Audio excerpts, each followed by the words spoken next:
ထူးထူးခြားခြားမြန်မာနိုင်ငံဘက်ကိုမျက်နှာမူထားတဲ့ထိုင်းနိုင်ငံမှတကိုးကြီးမြဖျားအကြောင်းပဲဖြစ်ပါတယ်ရှင်ထိုင်းနိုင်ငံဘန်ကောက်မြို့မှာရှိတဲ့မြဖျားကိုစတင်တွေ့ရှိခဲ့ပုံနဲ့ဘန်ကောက်မြို့ကိုရောက်ရှိလာပုံသမိုင်းကြောင်းလေးမှာလည်းစိတ်ဝင်စားစရာကောင်းလာပါတယ်ဗုဒ္ဓဘာသာဝင်များသာမကနိုင်ငံတကာကပါစိတ်ဝင်စားလျက်ရှိတဲ့မြဖျားရဲ့သမိုင်းကြောင်းလေးကိုဆက်လက်ကြည့်ရှုလိုက်ကြရအောင်ရှင်ထိုင်းနိုင်ငံဘန်ကောက်မြို့ကိုအလဲရောက်ခဲ့ပြီးဆိုရင်မြန်မာဗုဒ္ဓဘာသာများကတော့မြဖျားကိုပထမဆုံးဥတိုက်ရှိခိုးလေးရှိကြပါတယ်။မနက်ပိုင်း၈နာရီခွဲကနေညနေ3နာရီအထိသာဖွင့်ပြီးဖျားဖူးသွားမဲ့ဧည့်သည်များအနေနဲ့ဘောင်းမီအတူအကျက်များစကတ်အတူလဲဟိုက်အင်ကြီးတီရှပ်များဝတ်ဆင်ခြင်းမပြုရပါဘူး။တကယ်လို့ဝတ်သွားမိခဲ့ရင်လည်းအဝင်ဝမှာအဝတ်လဲခန်းနဲ့အဝတ်ငှားရမ်းတဲ့နေရာများမှာကြတဲ့ငွေပေးဆောင်ပြီးငှားဝတ်နိုင်ပါတယ်။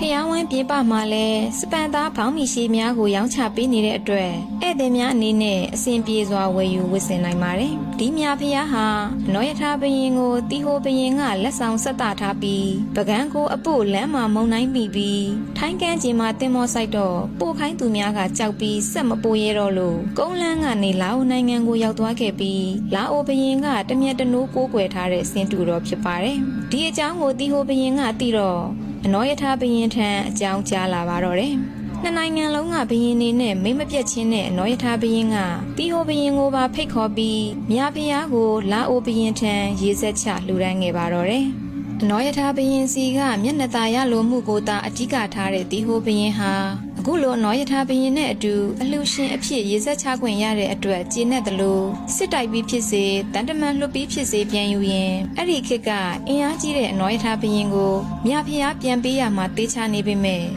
ပြည်သူတွေရဲ့တရားတရားကိုအခုလိုအတိမတ်ပြုလေးစားစွာရေစက်ချလှူပေးတဲ့အတွက်လာအိုဘရင်ကလည်းအနောယထာမင်းမြတ်ကိုပိုးကြီးညိုလေးစားခဲ့တယ်လို့သမိုင်းများကဆိုကြပါတယ်။ဒီလိုသမိုင်းကြောင်းကြီးတဲ့မြဖျားကိုမှထိုင်းကလာအိုနိုင်ငံကနေတိုက်ခိုက်သိမ်းပိုက်ယူခဲ့ပါတယ်။ထိုင်းဟာလာအိုနိုင်ငံကိုတိုက်ခိုက်သိမ်းပိုက်ပြီးလာအိုနိုင်ငံရဲ့ရှေးဟောင်းမြို့တော်လွမ်ပရာဘန်ကမြဖျားကိုထိုင်းနိုင်ငံကိုပင်ဆောင်လာပါတယ်။မြဖျားကတကယ်တော့ကြီးမားတဲ့ကြောက်စိမ့်တုံးမှထုလုပ်ထားခြင်းဖြစ်ပါတယ်။ရာဇဝင်သမိုင်းမှတ်တမ်းထဲမှာအေဒီ1434လောက်ကထိုင်းနိုင်ငံမြောက်ပိုင်းအခုချင်းရိုင်ခရိုင်တွင်ဗုဒ္ဓဆင်းတုတော်ကိုအင်္ဂလိပ်များဖုံးအုပ်လျက်တွေ့ရှိခဲ့ရပါတယ်။ဆင်းတုတော်ကိုကျောင်းတိုင်ဆရာတော်တစ်ပါးရဲ့ကျောင်းထံကိုပင့်ဆောင်သွားခဲ့ပြီးတနေ့သောအခါဆင်းတုတော်ရဲ့နှာခေါင်းတော်နေရာမှအင်္ဂလိပ်များဟာအဖက်လိုက်အလိမ့်လိမ့်ကွာကြပြီးအတွင်းမှာရောင်ကြီးစိမ်းများပြန့်လွင့်နေတာကိုဆရာတော်ကတွေ့ရှိလိုက်ရပါတော့တယ်။ဆရာတော်ကအင်္ဂလိပ်များအားလုံးကိုဆင်းတုတော်မှဖယ်ရှားလိုက်တဲ့အခါ